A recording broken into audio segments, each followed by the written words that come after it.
In the depths of a cold Appalachian winter, a young woman is found dead at the bottom of a staircase. Her death is ruled natural, dismissed without suspicion. But just weeks later, her mother makes a chilling claim that her daughter's ghost had returned with one message. He murdered me. January 1897. Greenbrier County, West Virginia. Zona Hester, just 23 years old, had been recently married to a blacksmith named Erasmus Trout Shoe.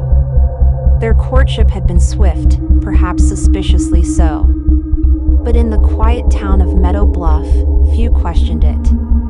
One morning, Erasmus sent a neighbor boy to the house on an errand. What he found would haunt the town for decades. Zona was lying at the foot of the stairs. Pale. Motionless. Dead. By the time the doctor arrived, Erasmus had already dressed her body, unusual for the time. He placed a high collar and scarf around Zona's neck and refused to let anyone near her. The doctor, under pressure, declared it a fainting spell. But whispers of unease had already begun. Zona's mother, Mary Jane Hester, was not satisfied. She had never trusted Erasmus. And something about the way her daughter was buried, rushed, secretive, gnawed at her soul. So she did what mothers do. She prayed. For weeks, Mary Jane begged for the truth. And then, Zona came. Her ghost appeared at the foot of the bed, wrapped in light. Her voice was soft, but clear. "Mama, he hurt me." Each night, the spirit returned. On the fourth night, Zona's ghost revealed how Erasmus grew violent in a fit of rage. Because she hadn't cooked meat for dinner. She said he grabbed her by the neck, twisting until it snapped. Then, she turned her head all the way around to show exactly how she died. Mary Jane had her answer. But would anyone believe a ghost? Remarkably, yes.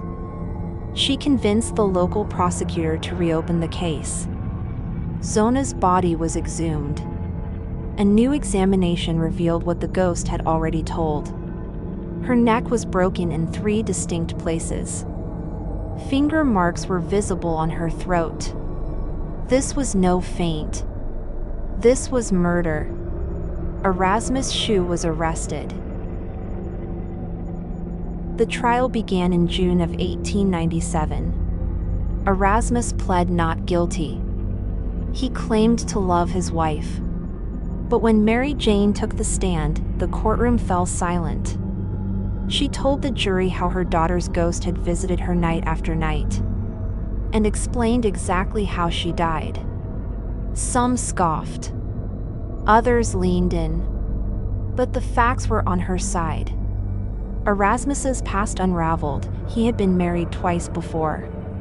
One wife died under strange circumstances. The other had fled.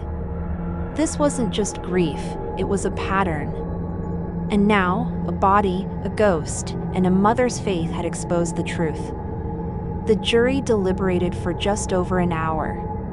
Erasmus was found guilty of murder and sentenced to life in prison. He died 3 years later, in prison, alone. Zona was laid to rest not far from where she was born. Her mother, Mary Jane, passed away in 1916, never wavering in her belief that her daughter had come back to set things right. Today, a roadside sign stands near her grave. It reads, "Interred in nearby cemetery is Zona Hester Shoe. Her death was attributed to natural causes." Later, evidence led to her husband's arrest and conviction for murder. Testimony from the victim's ghost helped convict him. The Greenbrier ghost remains the only known case in American history where the testimony of a spirit helped bring a killer to justice. Sometimes the dead do speak. And sometimes we listen.